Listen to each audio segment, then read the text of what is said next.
नमस्कार। सब राम भक्तों को राम राम।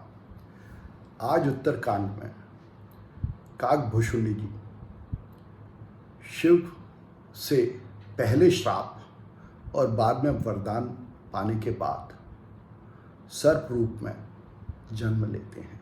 तुलसी लिखते हैं, प्रेरित काल विंधे गिरि जाय भयउ में व्यार, पुनि प्रयास बिनु सोतनु तजेउ गए कछु काल। काकभूषुंडी जी कहते हैं कि उन्होंने सर्प रूप में जन्म लिया और फिर बिना किसी प्रयास के, बिना किसी दुख के उन्होंने वो शरीर छोड़ दिया। जोई तनु धरऊं तजाऊं पुनि अनायास हरे जान, जिमिनु तन पट पहिरय नर परे हरय पुराण। काकभूषुंडी जी कहते हैं कि मैं जो भी शरीर धारण करता उसको फिर बिना किसी दुख के, बिना किसी श्रम के उस शरीर को त्याग देता। और ये बिल्कुल ऐसा था जैसे कि कोई मनुष्य अपने वस्त्रों को छोड़ देता हो और फिर नए वस्त्र पहनता हो। और यह उपमा आप देखेंगे कि बिल्कुल गीता के समान है। गीता में भी आत्मा को यही उपमा दी गई है कि वो नए वस्त्र, पुराने वस्त्रों को छोड़ देती है और फिर नए वस्त्र धारण करती है। चरम देह द्विज के मैं पाई, सुर दुर्लभ पुराण श्रुति गाई, प्रौढ़ भये मोहे पिता पढ़ावा, समझऊ सुनऊ गुनऊ नहीं भावा। काकभूषुंडी जी कहते हैं कि फिर आखिर में मैंने मनुष्य की देह पाई, जिसको कि सब पुराणों ने, वेदों ने, सब ज्ञान में जिसको कि दुर्लभ शरीर बताया गया है मनुष्य का। कहते हैं कि मेरे को मेरे पिता पढ़ाने लगे, पर मुझे वो पढ़ाई अच्छी नहीं लगती थी। भय काल बस जब पितु माता, मैं बन गयऊं भजन जन त्राता, जहाँ जहाँ विपिन मुनीश्वर पावो, आश्रम जाए जाए सिर नाव। काकभूषुंडी जी कहते हैं कि जब मेरे माता पिता का देहांत हो गया तो मैं वन में चला गया और भजन करने लगा ईश्वर का। और जहाँ जहाँ मेरे को मुनि मिलते मैं उनके आश्रम में जा के उनको प्रणाम करता। छूटी त्रिविध ईश ना गाढ़ी, एक लाल सा उर अति बाढ़ी, राम चरण बारिज जब देखो, तब निज जन्म सफल करि लेखो। काकभूषुंडी जी कहते हैं कि उनकी तीनों प्रकार की वासनाएं, पुत्र की, धन की, मान की, छूट गई और उनके मन में एक ही इच्छा रह गई, और वह थी कि वह राम के सगुण रूप को देखें और तभी अपना जन्म सफल मानेंगे। जेहि पूछऊ सो मुनि अस कहई, ईश्वर सर्वभूतमय अहई, निर्गुण मत नहीं मोहे सुहाई, सगुण ब्रह्म रति उर अधिकाई। काकभूषुंडी जी कहते हैं कि वो जिस किसी भी मुनि से ईश्वर के बारे में पूछते तो वो मुनि जवाब देते कि ईश्वर तो सर्वभूत में है, विश्व में हर जगह ईश्वर है, विश्व का हर एक भाग ईश्वर में है और ईश्वर उसमें है। पर यह निर्गुण मत जो कि जिसके अनुसार के ईश्वर हर जगह है, यह काकभूषुंडी जी को अच्छा नहीं लगा। उनकी तो ईश्वर के सगुण रूप में, सगुण साकार रूप में उनकी रति थी। मेरु शिखर बट छाया मुनि लोमस आसीन, देखे चरण सिरो नायऊ, बचन कहेऊ अति दीन। वन में यहाँ विचरते हुए काकभूषुंडी जी मुनि लोमश के पास पहुंचे, जो कि मेरु के शिखर पर बट की छाया के नीचे बैठे हुए थे। तब मैं कहा कृपा निधि तुम सर्वज्ञ सो जान, सगुण ब्रह्म अवराधन मोहे कहु भगवान। काकभूषुंडी जी कहते हैं कि मैंने मुनि लोमश से प्रार्थना की कि मेरे को सगुण ब्रह्म के बारे में बताइए, उसकी प्रार्थना कैसे की जाती है, सगुण ब्रह्म क्या है, कौन है सगुण ब्रह्म। लागे करन ब्रह्म उपदेशा, अज अद्वैत गुण हृदयसा, मन गोती तमल विनाशी, निर्विकार निर्वधि सुख राशि। मुनि लोमश काकभूषुंडी जी को निर्गुण ब्रह्म, निर्गुण ईश्वर के बारे में बताने लगे और कहने लगे कि वह अजन्मा है, वो शुरू से है और उसका कोई अंत नहीं है, वही एक है और उसके अलावा कोई दूसरा नहीं है, उसमें कोई गुण नहीं है और वो हम सबों के हृदय में बसता है।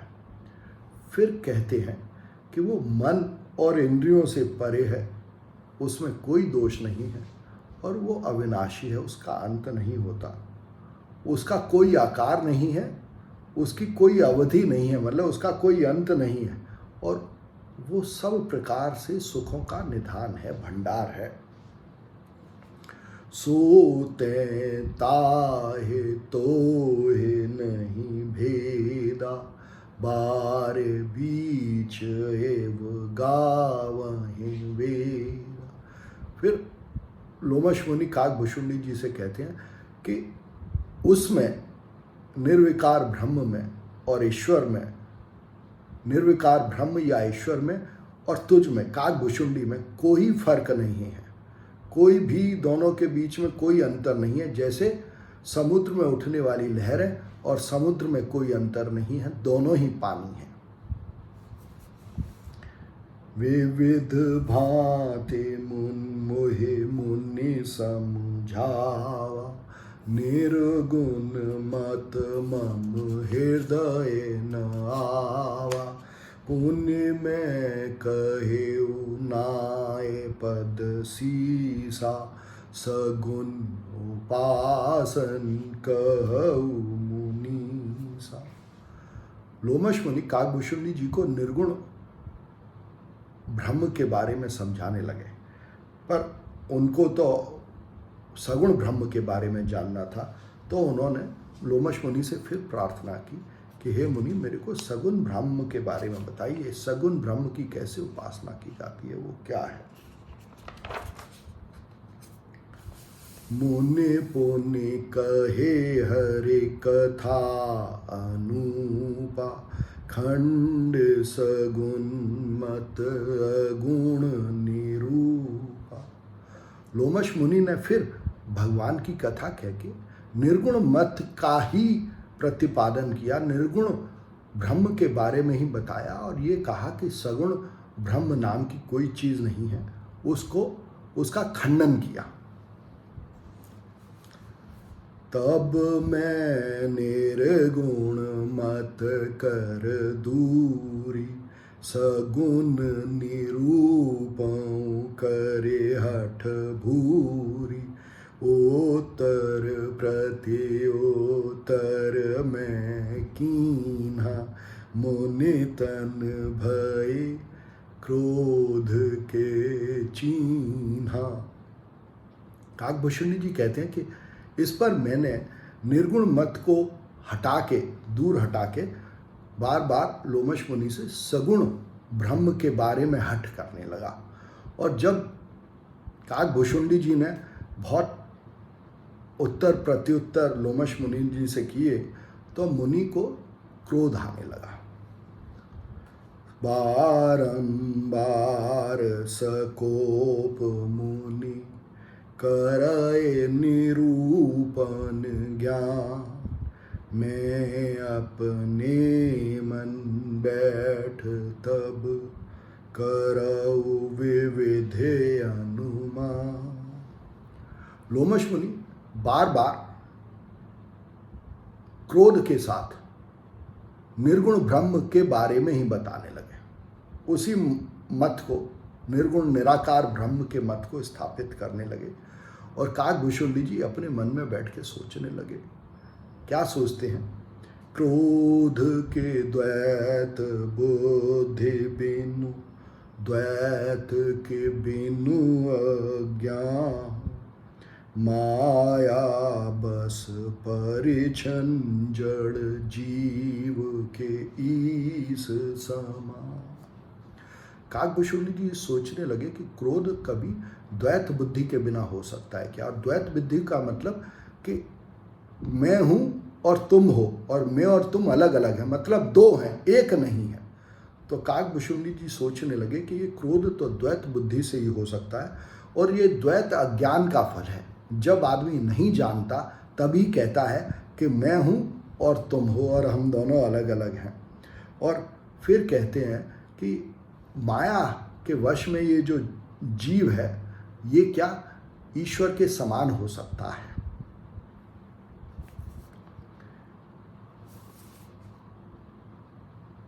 एहि विधि अमित जुगुते मन गुणऊ, मुनि उपदेश न सादर सुनऊ, पुनि पुनि सगुन पक्ष में रोपा, तब मुनि बोले बचन सकोपा। काकभूषुंडी जी कहते हैं कि मैंने बार बार सगुण मत के बारे में हट किया, उसको स्थापित करने की कोशिश की, तो लोमश ऋषि को क्रोध आ गया और वो बोले, मूढ़ परम सिख देउ न मानसी, उत्तर प्रत्युत्तर बहुआनसी, सत्य बचन विश्वास न करही, बायस एव सब ही ते डरही। लोमश ऋषि काकभूषुंडी जी से कहते हैं कि मैं तुम्हें निर्गुण ब्रह्म के बारे में बता रहा हूं और तुम बहुत ही तर्क करते हो, मेरी बात पर विश्वास नहीं करते हो। एक बायस की तरह, बायस माने कौआ, बायस की तरह सब तर्कों से निर्गुण ब्रह्म के बारे में किसी भी तरीके के ज्ञान पाने से डरते हो। और देखिए, बायस का मतलब है कि मेरी पूर्व धारणा, अंग्रेजी में बायस शब्द का मतलब है मेरी पूर्व धारणा, मेरा पूर्व पक्ष, जो मैं पहले से जानता हूं उसके बारे में कुछ और सुनने को तैयार नहीं। तो मुनि लोमश क्या श्राप देते हैं, सठ स्वपक्ष तब हृदय विशाला, सपदे होए पक्षी चंडाला, लीन श्राप में शीस चढ़ाई, नहीं कछु भय न दीनता। काकभूषुंडी जी को वो मुनि लोमश कहते हैं कि हे मूर्ख, तुम्हारा अपने बारे, जो अपना ज्ञान है, जो अपने तर्क हैं, उसके बारे में बहुत ही मत दृढ़ है, तुम कोई और बात नहीं सुनते हो, इसलिए तुम कौए हो जाओ, इसलिए तुम बायस हो जाओ। यहाँ से बायस का जन्म है। बायस माने स्वपक्ष पर बहुत ज़्यादा दृढ़ता, दूसरे की बात न सुनना अपने आगे। पर काकभूषुंडी जी फिर कहते हैं कि मैंने मुनि लोमस के इस श्राप को अपने शीश पे धारण किया और मुझे न तो कोई दुख हुआ न कोई भय हुआ। तोरत भयऊ में काग तप पुनि मुनि पद सिरुना सो मेरे राम रघुवंश मणि हर्षित चले उड़ा। काकभूषुंडी जी कहते कि मैंने तभी कौवे का रूप धारण कर लिया और मैं भगवान राम का ध्यान करता हुआ, उनकी सुमरन करता हुआ खुशी सहित उड़ चला। इसके आगे की कथा अगले अंक में, जब मुनि लोमश अपना श्राप वापस लेंगे और काकभूषुंडी जी को वरदान देंगे। धन्यवाद।